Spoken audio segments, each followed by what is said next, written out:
Hello everyone, welcome to another vlog. त यो पुरानो भिडियो म अहिले हाल्दैछु।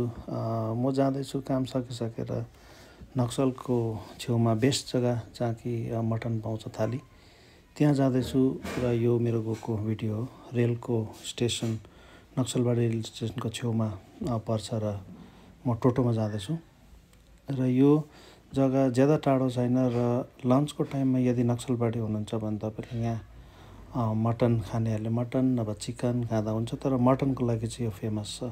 मैले पहिला पनि यो भिडियो बनाएको थिएँ र यो द फेमस साधु होटल। नाम चाहिँ साधु हो, तर यहाँ मटन चिकन अरू सबै राम्रो पाउँछ। र यस्तो सिटिङ एरेन्जमेन्ट यस्तो छ। र मेरो टेबलमा म बसेँ र यहाँको मालिक एउटा बुढो बाजे र उसको छोराले चलाउँछ, त्यो अगाडिको बाजे हो। र उहाँले नै सर्भ गर्नुहुन्छ। साह्रै ग्रेभी र टेस्ट साह्रै राम्रो हुन्छ र मजाले पाएको हुन्छ। उहाँले आफै, मालिकले आफै सर्भ गर्नुहुँदैछ। ल म मेरो टर्न पर्खिरहेको छु र उहाँ यिनीहरूको काउन्टर र त्यहाँ खानाहरू पाउँछ। र यहाँ अगाडि साधु होटल देखिहाल्नुभयो, यो हात जोड्ने जग्गा उहाँको। र लगभग 1 बज्नु आँटेको थियो। मेरो खाना पनि आयो। लगभग यो थालीमा दाल, मिक्स भेज, होइन, प्याज, निम्बु खोर्सानीहरू हुन्छ। र अब यो पछि मेन जुन आइटम छ यहाँको फेमस ग्रेभी भएको मटन, लगभग 3 पिस जति चाहिँ ठुल्ठुलो मटन हुन्छ। ग्रेभी पनि हुन्छ।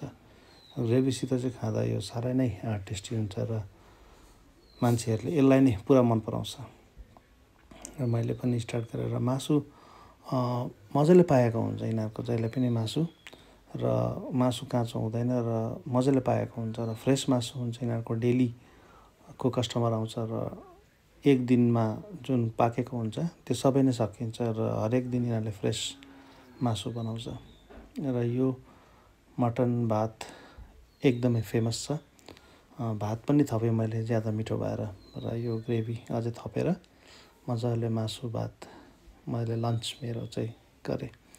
यो मेरो पुरानो भिडियो र यो त्यति बेला चाहिँ यो 190 थियो पर प्लेट, तर अहिले यसको 200 भएको छ। र 200मा राइस अनलिमिटेड र मासु भात तपाईँले पाउनुहुन्छ। धेरै राम्रो छ। तपाईँले यहाँ लन्च टाइममा आउनुभयो भने यो तपाईँहरूले इन्जोय गर्न सक्नुहुन्छ। Thank you.